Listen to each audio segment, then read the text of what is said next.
afternoon, everybody. My name is Michelle O'Neill and I have a little business called Cherry Tree Equine, which is based on the Monero east of Bredbo. And we're lucky enough where we are to have a 2,500... I'm sorry. Everybody, this is T. So T obviously thinks he's the star of the show today. So yeah, we're lucky enough to have a 2,500 acre property where we breed and train horses, our own horses, and we run clinics. And one of the clinics that we run quite regularly is what we call a clinic on the trail. Now, obviously here in a sand arena today, I can't replicate exactly what you are going to find on the trail, but what I'm going to talk to you a little bit today about is how to be confident on the trail.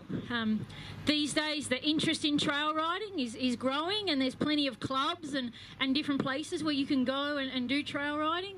But what we tend to find is when people come to our place to do a clinic, is that they can be a little tentative about taking their horses outside of the safety of a nice fenced sand arena. So we spend a lot of time working with those people and giving them the tools that mean that when they go out on the trail, they actually feel safe and they can have a good time and really enjoy themselves. Now, of course, we do start all our basic training in the arena, okay? When we do our clinics, we do a 2-day, where 1 day's in the arena and 1 day's out on the trail. And so why we do that is we make sure the horses have the foundation in the arena so that when they go out, they're safe, okay? And because, you know, let's be honest, when we go out on the trail, we can't control things as well as what we can when we're in a nice, safe environment like this. So we want to make sure that when we're practicing stuff in the arena, we're making sure that our horses are listening, that they're responsive, that they're calm, that they are willing to listen to us when everything is under control. So if things get a little out of control at any stage, we already have the skills in place that we can control the situation. Now, I'm not saying that everything always goes to plan. You know, I've had my share of accidents out on the trail, but we can minimise the chance of those happening.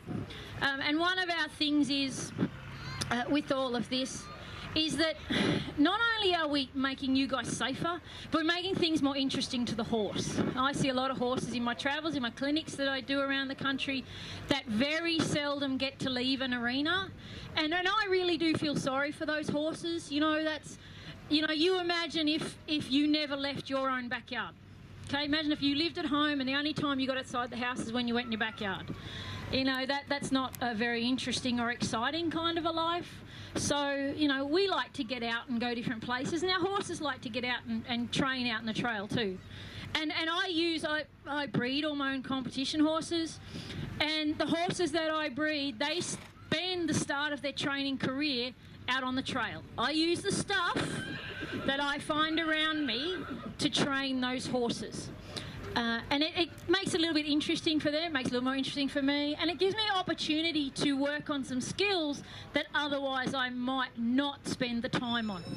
So we've set up a few things here in this arena today to kind of replicate some of the stuff that you might find when you're out on the trail. You know, and these are things that I will use when we're doing our clinics on the trail, and they're things I use with my horses, okay? So this isn't something that we've just made up for the fun of it. This is actually what we do.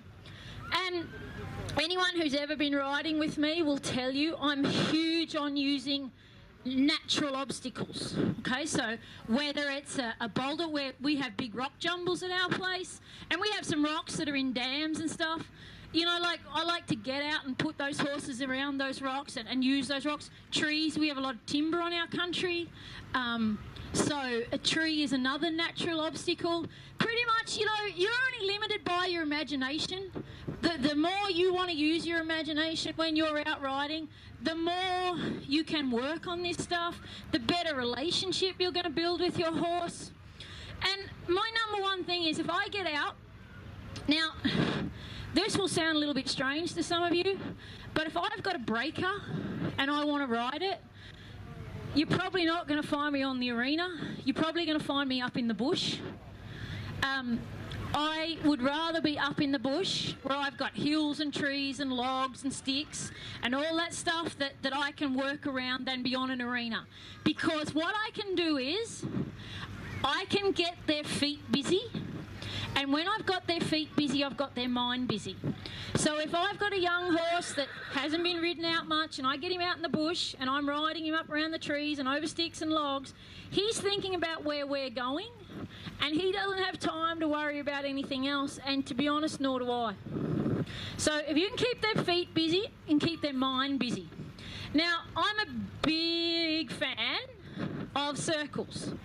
And anyone who's ever been to any of my clinics can tell you how much emphasis I put on circles. But I don't like doing circles just for the sake of doing circles. I did dressage till I was 23, and I gave that away because I got sick of trotting circles. Now, there's a humorous story to that. A lot of years later, I'm still trotting a lot of circles. But, you know, I just don't want to go out and go round and round and round. So, if I'm out and I'm riding, you know, I might find a tree and I might start doing a circle around a tree or a rock. Okay, so like you can tell, he's a little distracted. He hasn't been out in public for a long time. So he's kind of looking around. So I'm keeping him going around this circle. Now, I work on perfect circles a lot. Now, this can be a little hard to work on if you're up in the bush and the ground's a little bit rough. But can you guys see how I'm starting to scribe a perfect line around this tree? Okay, pretend my barrel covers are a tree. And so what's going on is, to scribe a perfect circle, now if any of you have got access to a sand arena at home, go home and practice and try and scribe a perfect circle. It sounds really easy. In all my years of doing clinics, and I think we've been running the business for about 7 years, I've probably come across 2 people who can ride out and scribe a perfect circle first go. Okay? So this is something to really challenge you, because here's what happens. I'm out on the trail, my horse starts to get a little bit angsty, he's getting a little wound up. So I go and find a tree and I practice my perfect circle around that tree. So what I'm doing is I'm staying the same distance from that tree all the way around. Now, he takes fright of something, goes to jump forward. I am set and ready to go to pull him straight into a one-range stop. Okay? I already had his head bent in a direction. I already had my hands in a position where it didn't take much to shorten the reins. And it meant that as soon as he got a little wound up, and let's say he takes fright here, I've got him straight away. Okay? Straight away, you know that you're safe. You know, we, like at Church Equine, we kind of work on the 3 C's of consistency, control and confidence. If you're consistent in what you do with your horses, that will give you control. And as far as I'm concerned, if you've got control of your horse, you've got all the confidence in the world. So, same again. I'm riding around here. Now, you look how easy it is to go from this position. Now, just as I say that, please note, look how wide my hands are. Okay, I'm simulating for you guys a position where you're not feeling confident. I'm not riding like a dressage rider. I'm not in here like this, and I have him bent. I'm using a lot of inside leg. Okay, so now if he rushes forward, bang. Okay, I'm safe.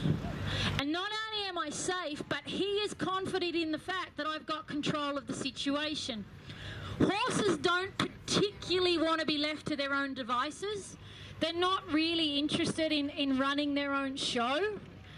Horses are quite happy if we actually take control of what's going on for them. And I don't mean that in a harsh or nasty way.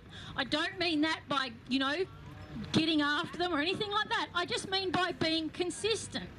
Now, let's say I'm still riding my horse and he's feeling a little bit fresh, and I've got this really nice tree or a really nice rock is great for this, and I might start to spiral this horse down. If I get one that's a little fresh and he's giving me a little bit of reason to be concerned, I'm going to do spirals. Spirals are fantastic things because they're really hard work. And I will get them in as close as I can to that object. Now, look how small that circle is. There's two things going on here. The first thing that's going on is I've got him working pretty hard, okay? It is quite hard for a horse to hold that circle that time. The other thing that's going on here is if he's nervous, I'm giving him something to do with his energy, remembering that a horse is a flight animal and their natural inclination is to run away. So I'm giving him something to do with his feet, but I'm giving him something to do with his feet in a situation where I have control. Again, like it only takes that small adjustment of my hand position and I go from a circle to a one-range stop and I'm safe. So, like spirals, I can't stress enough how good they are also for control. You know, it gives you something to think about. Again, like I said, keeping their mind busy and keeping their feet busy and keeping your mind busy. You know, like if we're spiraling down here like this, I'm using my legs. So it's a fantastic training exercise because I'm, as you guys can see, not doing a hell of a lot with my reins. But if you look at my legs, they're working. My inside leg isn't doing a great deal at the moment. My outside leg is holding him there. You know, and then if your horse starts to relax, spiral back out. Take your time. There's no rush. Okay? Get up. So you've been doing this for a little while. You've been going around one tree and you're kind of feeling a little confident and you're starting to feel like things are going pretty good. So you're like, okay, let's do something else. Let's start making a figure of 8 around a tree. Now, you can see straight away when I did that change, when I asked for that change of direction, his head went up, he stiffened up and he whinnied. Because remembering, your horse has got 2 sides to his brain. Now, we've always been taught whatever you do on one side of your horse, you have to do on the other. There's an actual scientific reason for it. Okay, your 2 halves of your horse's brain are not very well connected. In humans, our 2 halves are very well connected. So what if I do something on my right side, my left side understands the principle straight away. Horses are different. The connecting tissue is very weak. You know, you've all ridden around an arena one way and then changed direction, gone the other way, and it's like riding a whole new horse. Well, it is. You are riding a whole new horse. So, this is what happens. When I start doing my figures of 8s, he suddenly goes, hang on, we were going the other way. Why are you changed? So you're giving him a chance, especially if he's a little goey and wants to leave, that change through the middle, that's where you're giving him that little opportunity to just see how he's going. Now, note, I've done it once. He's going a lot better now, okay? So if I'd ridden him through that change, let's say I rode him through the change here and his head blew up and he took off, I already had him flexed, so I was in a position to take control of it, okay? So, ride on again.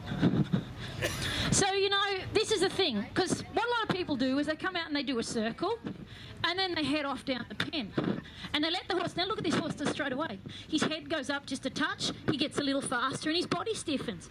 Instantly I have less control than I did when I had him on the circle. So, that change of direction is starting to replicate what you're going to do when you leave that circle. So you're coming around here, and I'll tighten my circle up a bit.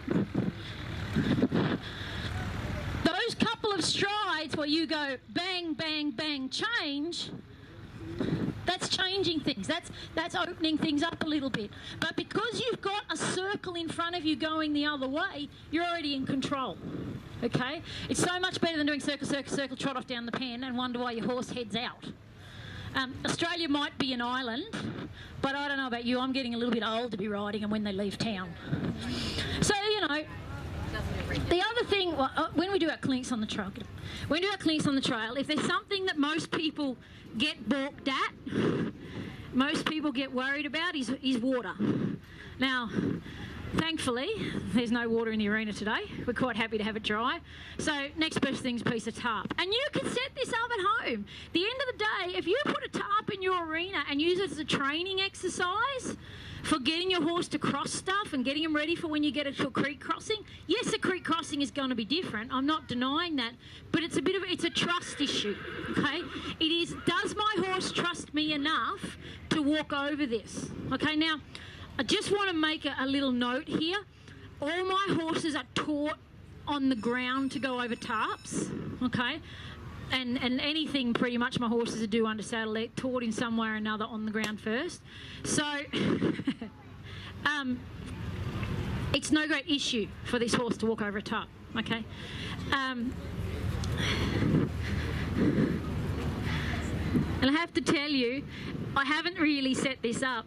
I walked this horse over this tarp on Thursday. He's never been ridden over a tarp in his life. So what do? We come to a creek crossing, okay? And we're a little bit worried about how our horse is going to cross the creek. The first thing most people do is get on their horse, grab the reins and go like this, okay? So of course the first thing you're doing is telling your horse to stop, okay? So basic principle of all horse riding. You were taught it at Pony Club, you're taught it like by instructors everywhere. Look up. If I come to a creek crossing and if anyone who's on a clinic with a trail with me, if they're a little concerned about crossing a creek, keep your eyes up. Now there's a helicopter flying up around over there. That's a really good place to look because I'm not looking down. If I look down, I'm telling my horse to stop. Eyes up means go. Eyes up, shoulders back, things are going forward, okay? If I'm going like this, my body language, and those of you who watched my groundwork demo this morning, I talk a lot about body language. My body language in the saddle is just as important as it is on the ground. So if I've got my eyes up and I'm telling my horse to go forward, life is good. Now let's just say, for example, you come to a creek crossing and you're worried, okay? Now we're really lucky at our place. We've got 2 really big dams that you can ride around in for half an hour. Like they're safe, they're shallow. We've had so many horses come that people have said, I can't get my horse in the water. And after about 3 minutes, I've got them in the dam. Because what I do, if this is my water crossing in front of me, I'll get my horse and I'll send him backwards and forwards. Now note, I'm not standing here facing him up going, yeah, and like wondering why my horse and I are both frazzled, okay? I'm making it low stress, I'm making it easy, but I'm letting him have a look and I'm building both of our confidences in the situation. So my water crossing's here and I'm worried about it. Pick up on your inside rein, turn him back. Ride him back, this way. Pick up on your inside, turn him back. Now, if you know anything about working horses, you will know that this is pretty hard work to a horse, okay? Every time I ask this horse to do this, I'm actually working him and I'm making him work pretty hard. He would much rather walk forward.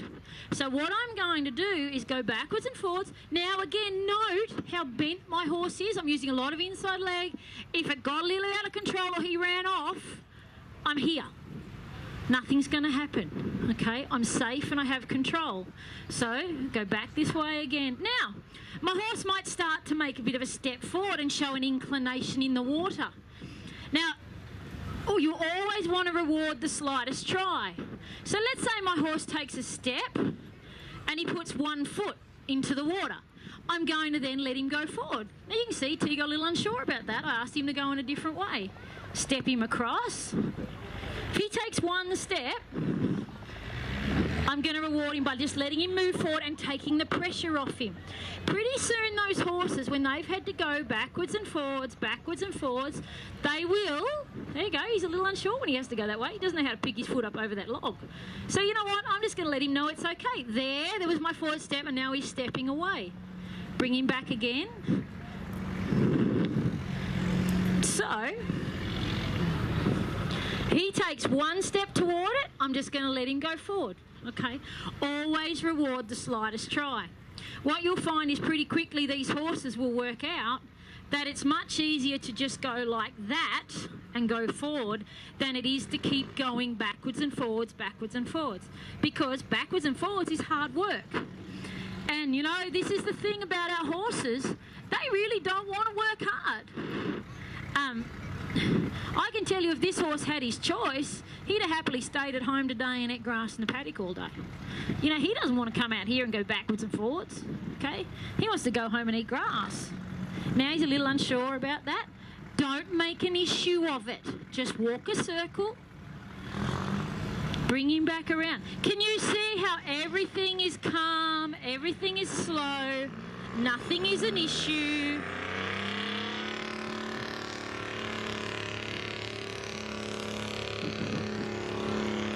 So now,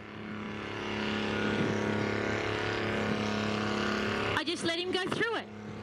Okay, he was a little hesitant, so I'm building his confidence, which will in turn build my confidence in what's going on. Now, gaits. I come across a lot of people who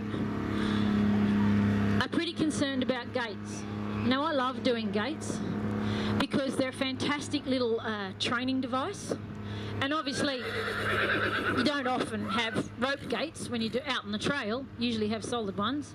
And hopefully they swing, and hopefully they're not tied up with wire. But how do we go about approaching a gate? It's exactly the same thing. So many people think they're going to do a gate, and they go in here and they barge in, okay? Same principle. Go in. Now, my dad taught me something years ago. I know he'll be amazed that I actually remembered it. And that was, when you're doing stuff, and I know we're always taught with our horses to do things on both sides, but if you are having trouble with opening and shutting gates and your horse is a little unsure about it, if I go to one gate and try to do it with my right hand, and I go to the next gate and try and do it with my left hand, things can get a little more confusing for the horse. So when you're working on it, work on one side for a while. Get your right side going or your left side going, whichever side is easier, if you can. And that builds their confidence, and then it means that you know you're going to be okay. You know, and the thing with gaits is it's about this. People get concerned about bending down. So, you know, and getting out of the saddle. Some of our gaits at home don't swing real well. So, you know, you have to kind of lean down and lift them. Practice it away from the gate. Practice it in your arena. Get confident in the fact that you can reach down over the side. You know, practice touching your toes. The guys were in here before practicing falling off and stuff. You know, I don't recommend that. But I recommend you actually spend a bit of time and get to where you're comfortable to move around in your saddle. And when it comes time to do the gate, think about everything we've been talking about with all of this stuff. You know, it's a bend down, you know, and you be calm. Take your time. One of the biggest mistakes I see with people when they go to do a gate is they get to the gate, they open the latch and they race the horse straight through. And the poor horse is going, oh my God, what's going on here, what's going on? Don't be in a rush. Okay, sit there, sit. You know, getting horses to stand and do nothing is a fantastic skill, and it's something that a lot of people battle with. Now, the next step to getting a horse to open a gate is to get him to back up.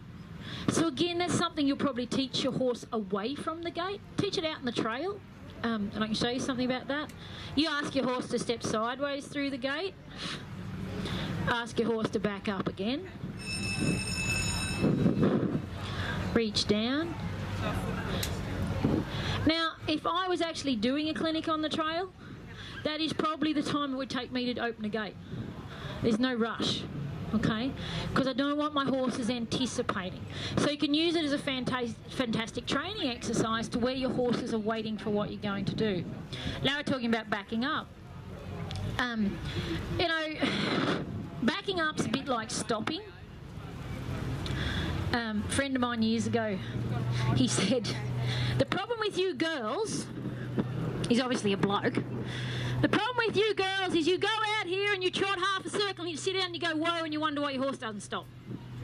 So, you know, it's a bit like that when it comes to trail riding. If you go out, and if I go out and go for a ride and, you know, I might be gone for, you know, half an hour or whatever, I might trot along, I might canter along, whatever.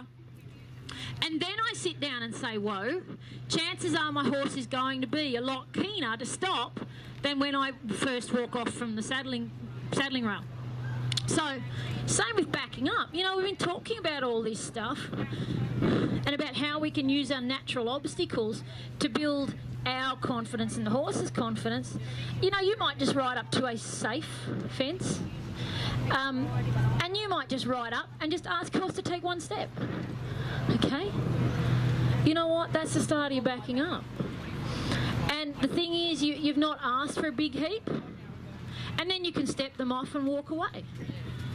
Okay? My big thing with this trail running stuff is to make sure that you're not in a rush and that you're willing to take a little time and you're willing to think outside the square a little bit and go, how can I do stuff that's going to keep me safe? How can I know that when I sit down and stop, take my legs off, my horse is going to stop? You know, walk him up to a fence. Teach him, and you watch this old horse. I'll show you. This old bloke, if you walk and you watch my lower leg, it's on, comes off, it stops, my toes go out, he backs. Nothing else moved. Now, how much easier was that to work on when I've got an obstacle in front of me? So, you know, I'm a bit concerned about whether or not my horse is going to stop and back up. So what do? I go out, I find a nice fence, even the gate would do, and I walk him up and I let him stop. Okay? I'm practicing what I want my horse to do, and I'm training my horse without actually putting a big heap of pressure on him and without making me feel unsafe or insecure. Okay? You know, if I was going to say one thing about trail riding too, and it's something that I'm particular about, and with our clinics we're particular about, I would be, you know, if you guys are concerned about safety on the trail, or you're concerned about what's going to happen, I'd be very particular about who you ride with. We've had people come to our trail riding clinics at home. One particular person is I would consider a friend, and she's actually not really invited back, because we got out in the trail and all she wanted to do was gallop and rush and rip and race and tear. And you know what? That's not my deal. When I've got, well, I don't do it when I'm on my own. But, you know, if I've got a group of people with me, it's not my thing to have anyone endangered because somebody wants to go galloping off cross country. You know, so when you guys are going trail riding, be very careful who you ride with. If you're a little nervous, pick people wisely and try and find people who have horses that are used to being out and about a little bit. You know, so that, you know, a horse that, if you've got a horse that doesn't like to cross creeks, work all this stuff. But the other thing is, if you've got a horse that, a horse in the group that crosses creeks easily, you're halfway there. Okay, use those principles and make the most of your friends.